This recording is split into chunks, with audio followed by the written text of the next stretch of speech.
আমি বসে কথা বলছি, আমাকে সুযোগ দেওয়ার জন্য আপনাদের কাছে কৃতজ্ঞতা এবং ধন্যবাদ জানাই। বাংলাদেশের প্রেক্ষিতে আজকের যে আলোচনা সেটা অত্যন্ত গুরুত্বপূর্ণ। মানবাধিকার নিশ্চিতে রাজনীতিবিদদের ভূমিকা, এটা আমরা বিগত সময়ে দেখেছি যে মানবাধিকার বিনাশে রাজনীতিবিদদের ভূমিকা। বিগত সময়ে জাতিসংঘ ফ্যাক্টস ফাইন্ডিং কমিটি অথবা টিম, যেটা বাংলাদেশে গণহত্যার উপরে তথ্য অনুসন্ধান করেছেন, তদন্ত করেছেন, তাদের রিপোর্টটা কিছুদিন আগে প্রকাশিত হয়েছে, আপনারা সবাই জানেন। এবং সেই মানবাধিকার কমিশনের সেই রিপোর্টটি মানবাধিকার কমিশনের প্রধানের উপস্থিতিতে তাদের হেডকোয়ার্টারে প্রকাশিত হয়েছে এবং বাংলাদেশে তখনই এই রিপোর্টটা নিয়ে অনেক আলোচনা হয়েছে, পত্রিকা প্রকাশ করা হয়েছে, মানুষের মধ্যে আলোচনা হচ্ছে, এখনো হবে। জাতিসংঘ রিপোর্ট অনুযায়ী সারা বিশ্বে সবচাইতে ঘৃণিত জঘন্য গণহত্যাকারী খুনি হিসাবে শেখ হাসিনাকে তারা স্বীকৃতি দিয়েছে। তার বিভিন্ন গণহত্যা, মানবাধিকার লঙ্ঘন এবং বিভিন্ন রকমের অপরাধের রাষ্ট্রীয় ক্ষমতায় থেকে, রাষ্ট্রীয় বাহিনী দিয়ে এবং রাষ্ট্রের নেতৃত্বে যা করা হয়েছে তার ডাটা ভিত্তিক সচিত্র প্রতিবেদন সেখানে আছে। এখন বাংলাদেশে গণহত্যা নিয়ে শেখ হাসিনার সরাসরি নির্দেশ ছিল, এই বক্তব্যটি সারা পৃথিবীতে প্রতিষ্ঠিত হয়েছে। তো মানবাধিকার বিকাশের যে ভূমিকা, সেই ভূমিকা অবশ্যই রাজনীতিবিদদেরই নিতে হবে, তাতে তো কোনো সন্দেহ নাই। কিন্তু মানবাধিকার প্রতিষ্ঠার জন্য প্রথম যে টুলস, প্রথম যে আইনি হাতিয়ার, সেটা কি? সেটা হচ্ছে সেই রাষ্ট্রের, প্রত্যেক রাষ্ট্রের সর্বোচ্চ আইন সংবিধান।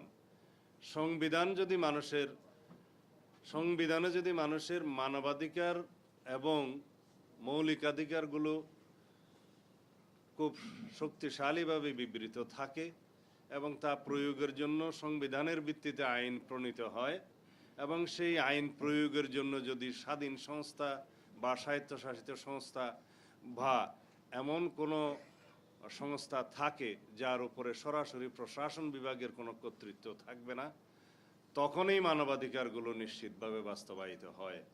আমাদের দেশে দেখা যায়, বা আমাদের মতো রাষ্ট্র ব্যবস্থা যাদের আছে তাদের মধ্যে দক্ষিণ এশিয়ার অনেক দেশে এবং আফ্রিকার অনেক দেশে দেখা যায় প্রশাসন থেকেই মানবাধিকার লঙ্ঘনটা বেশি হয়। এবং সেই প্রশাসন বলতে এখানে শুধু সিভিল ব্যুরোক্রেসি বোঝায় না, এখানে রাষ্ট্রযন্ত্রের সর্বোচ্চ পর্যায় থেকে চিফ এক্সিকিউটিভ থেকে শুরু করে সর্বনিম্ন পর্যায় পর্যন্ত প্রশাসন বিভাগের দ্বারাই মানবাধিকার লঙ্ঘনটা বেশি হয়। এবং দেখা যায় সেই সমস্ত দেশে মানবাধিকার নিশ্চিতের জন্য, মানুষের অধিকার নিশ্চিতের জন্য যে বিচার বিভাগ থাকে, সেই বিচার বিভাগকেও কুক্ষিগত করা হয় সেই সমস্ত দেশে, যেটা বাংলাদেশে বিগত ফ্যাসিবাদের সময় একটি উৎকৃষ্ট উদাহরণ। যে সর্বোচ্চ আদালতের প্রধান বিচারপতি থেকে শুরু করে সমস্ত বিচার বিভাগকে এমনভাবে দলীয়করণ এবং কুক্ষিগত করা হয়েছিল যাতে বাংলাদেশে আর কেউ মানবাধিকারের বিষয়ে কোনো প্রতিকার না পেতে পারে, মানবাধিকার নিশ্চিতের জন্য কোনো বিচারালয়ে যে যাতে তার কোনো সুরাহা না হয় সেই ব্যবস্থা করা হয়েছিল। এবং এক পর্যায়ে আমাদের দেশে এমনও বলা হয়েছে যে বাংলাদেশের এই কোর্টটা তো হচ্ছে একটা দলীয় কোর্ট, এবং সেই অবস্থায় এইভাবেই আমরা বাংলাদেশকে পতিত হতে দেখেছি, যার প্রধান নিয়ন্ত্রণকারী ছিল বাংলাদেশের প্রধান এক্সিকিউটিভ। প্রশাসন বিভাগের প্রধান হিসাবে প্রধানমন্ত্রী সকল বিভাগেরই নিয়ন্ত্রণ নিয়ে নিয়েছেন। যখন হয় যে রাষ্ট্রের 3 অঙ্গের মধ্যে প্রশাসন, বিচার বিভাগ এবং আইন বিভাগের সম্পূর্ণ কর্তৃত্ব যখন কোনো একটা ব্যক্তির হাতে ঘুরিয়ে ফিরিয়ে চলে যায়, তখন সেই দেশে নৈরাজ্য হয়, কোনো আইনের শাসন থাকে না, এবং নৈরাজ্যকর পরিস্থিতির সুযোগে সেই দেশ একদলীয় শাসন ব্যবস্থার দিকে ধাবিত হয়, যেটা বাংলাদেশে হয়েছে। আমরা সাংবিধানিকভাবে যেটা দেখেছি, বাংলাদেশে সাংবিধানিক কর্তৃত্ব, সাংবিধানিক একনায়কতন্ত্র এবং সংসদীয় একনায়কতন্ত্র এবং একদলীয় রাষ্ট্র ব্যবস্থার যে বাস্তব রূপটা আমরা দেখেছি, যেটা থিওরিটিক্যালি সম্পূর্ণ করার জন্য হয়তো সাহস করে নাই, সামনে হয়তো করে ফেলতো ডি জুর হিসাবে, কিন্তু ডিফেক্টও আমরা দেখেছি যে একদলীয় শাসন ব্যবস্থা, এক ব্যক্তির একনায়কতন্ত্র এবং কনস্টিটিউশনাল ফোয়ারার এবং সংসদীয় একনায়কতন্ত্র প্রায় প্রতিষ্ঠিত হয়ে গেছিল।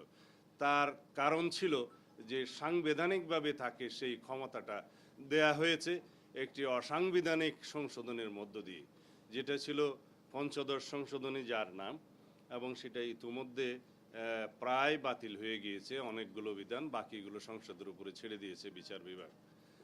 যাই হোক, সেই সংশোধনের মধ্য দিয়ে অনেকটা যে 15th অ্যামেন্ডমেন্ট, এটা কনস্টিটিউশন ইনস্টিগেটেড দি পার্লামেন্টারি ফুয়ারার, অথবা আমি বলবো যে হিউম্যান রাইটস ভায়োলেশনের জন্য এটা ইনস্টিগেট করেছে এই 15th অ্যামেন্ডমেন্টের। কিভাবে?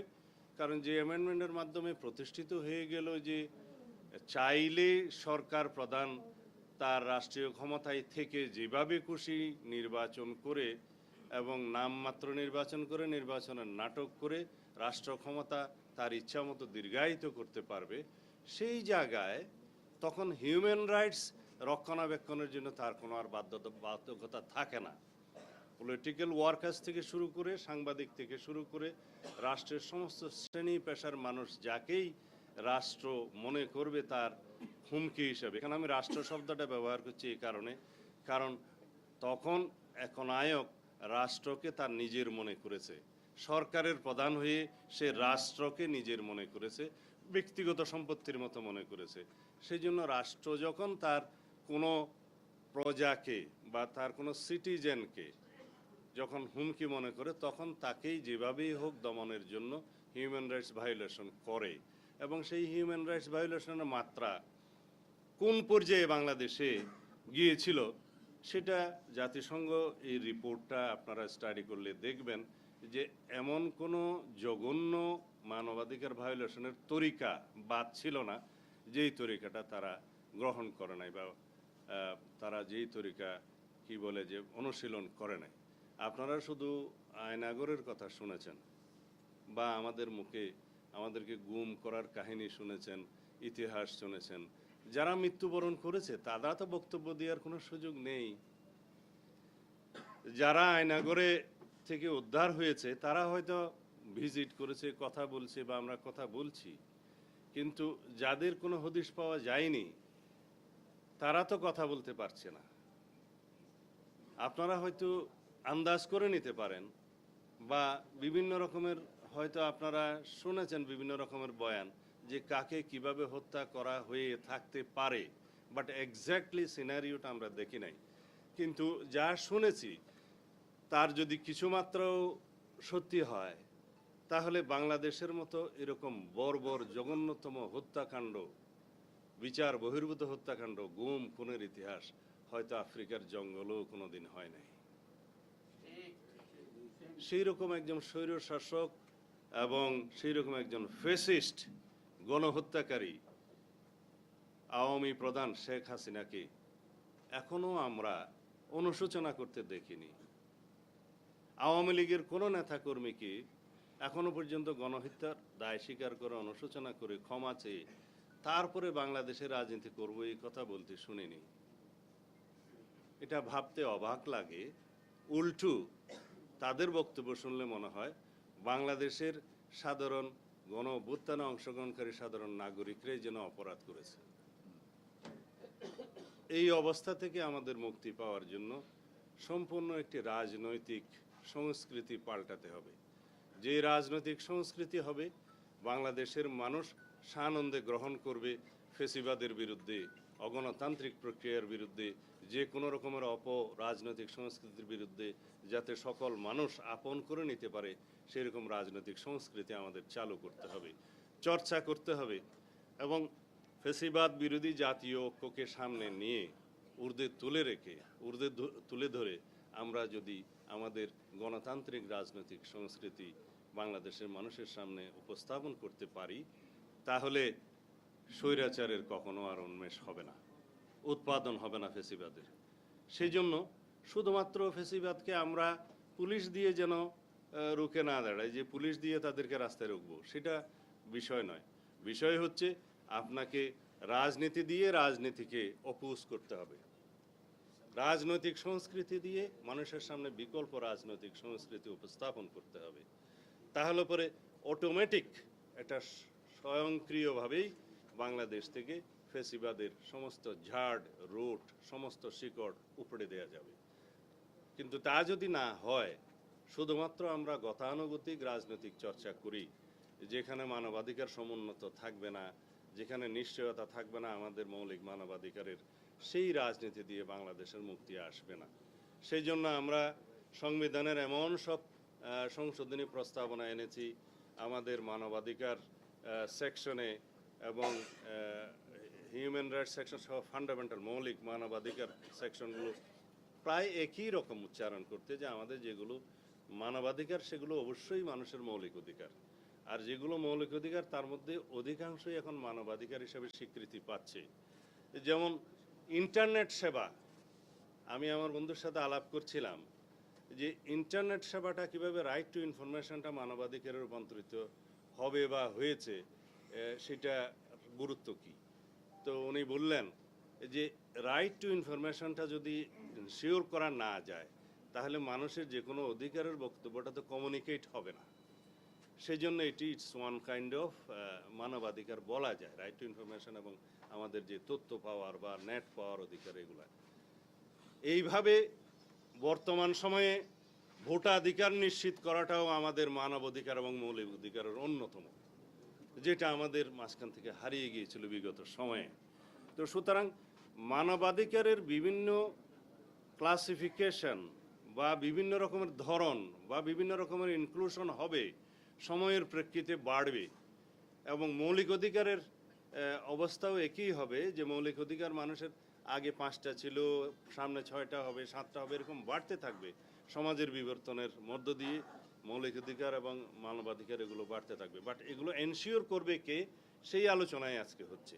এনশিওর অবশ্যই করতে হবে রাজনৈতিক নেতৃত্বকে, এবং রাজনৈতিক নেতৃত্ব সেটা বাস্তবায়ন করার একমাত্র ওয়েপন, একমাত্র হাতিয়ার হচ্ছে নির্বাচিত একটা প্রতিনিধিত্বের মধ্য দিয়ে, একটা সংসদের মধ্য দিয়ে, আইন প্রণয়নের মধ্য দিয়ে, সংবিধানের সমস্ত সংস্কার সংশোধনের মধ্য দিয়ে আমাদেরকে সেটা বাস্তবায়ন করতে হবে।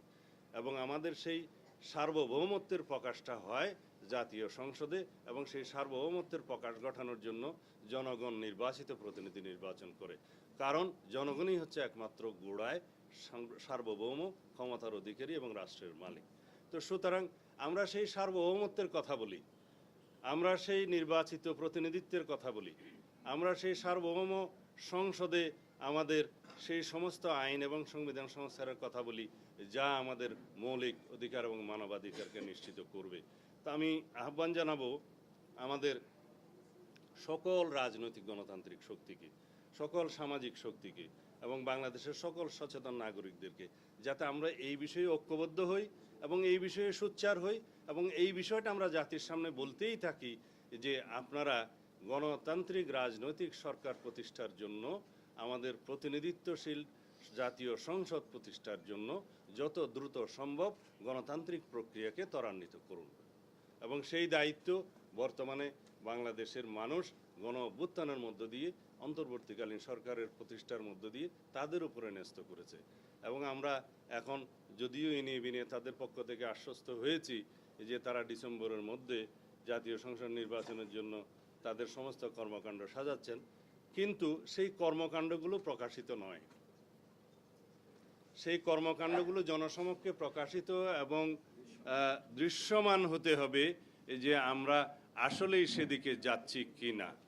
কারণ যত দীর্ঘায়িত হবে এই গণতন্ত্রের উত্তরণের যাত্রাপথটা, তত বেশি বিভিন্ন রকমের অস্থির অবস্থা সৃষ্টির একটা সুযোগ নেবে পতিত স্বৈরাচার এবং তার দোসররা। সেই সময়টা যাতে দীর্ঘায়িত না হয় সেটাই হচ্ছে আমাদের প্রস্তাব।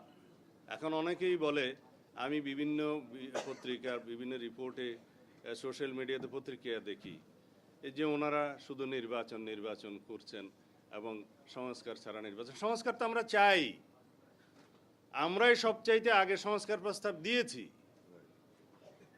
2023 সালের 13ই জুলাই 31 দফার সংস্কার প্রস্তাবনা আমরা দিয়েছি। তখন এই সরকার কিভাবে যাবে আমরা জানতাম না।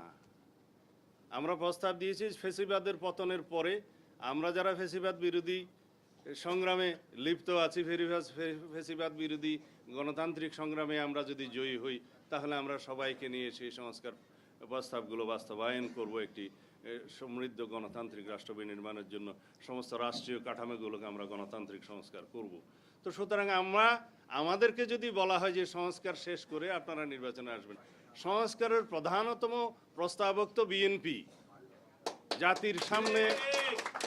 জাতির সামনে আমরাই সেটা প্রস্তাব আকারে দিয়েছি অনেক আগে, এবং সেই সংস্কার প্রস্তাবগুলোর সাথে বর্তমান যে সংস্কার কমিশনগুলোর রিপোর্ট আছে তার মধ্যে হয়তো কিছু এদিক ওদিক থাকতে পারে, কিছু মিল আছে, কিছু অমিল আছে। সেই বিষয় নিয়ে আলাপ আলোচনা আমরা কন্টিনিউ করতে পারবো, আলাপ আলোচনা চলবে। কিন্তু সেই আলাপ আলোচনাকে আমরা সমাপ্ত করে তারপরে যদি বলি যে নির্বাচন হবে, সেটা তো আনসার্টেন ব্যাপার। সেই জন্যেই আমাদের উদ্বেগ হচ্ছে যে সংস্কার যেগুলো নির্বাচনমুখী সেগুলো আমরা চিহ্নিত করি এবং সেগুলোর উপরে আমরা গুরুত্ব দেই, বাস্তবায়ন করি। যে সমস্ত সংস্কার প্রস্তাবগুলো নির্বাচনের জন্য আমাদের আগে বাস্তবায়ন করা দরকার, সেটার ভিতরে একটা জাতীয় ঐক্যমত সৃষ্টি হোক এবং সেগুলো আমরা বাস্তবায়ন করি। এবং আমরা একই সাথে নির্বাচনের প্রস্তুতি সহ নির্বাচনের রোডম্যাপ আমরা প্রদান করি এবং তার প্রেক্ষিতে জাতি আশ্বস্ত হোক, জাতির মধ্যে একটা অস্থির ভাব আছে সেটা চলে যাক এবং অর্থনীতির অস্থিরতা চলে যাক, অর্থনীতির সমস্ত সরবরাহ ব্যবস্থা যেন নিশ্চিত হয়। এই প্রস্তাবগুলো আমরা দিয়েছি। কিন্তু এখানে আমাদের যত দিন যাচ্ছে তাতে আমাদের মনে হচ্ছে যেন গণতন্ত্রের উত্তরণের এই যে যাত্রাপথ, এইটাকে যেন আরও বেশি দীর্ঘায়িত করা যায়, সেই জন্য কিছু কিছু কূটকৌশল প্রণয়ন করা হচ্ছে। সেটা থেকে যেন আমরা বিরত থাকি, সেই আহ্বান সংশ্লিষ্ট সকলকে জানাচ্ছি। এবং আজকে এই রমজানের সময়ে আমি নিজেও অনেকটা অসুস্থ, আপনারা এতক্ষণ দীর্ঘ বক্তৃতা শুনেছেন সবার, সেজন্য আপনাদের কৃতজ্ঞতা জানাই। তবে জনগণের একটা দাবি বলে আমি আমার বক্তব্য শেষ করতে চাই। বাজারের অবস্থা ভালো নয়, দ্রব্যমূল্যের ঊর্ধ্বগতিতে মানুষের নাবিশ্বাস।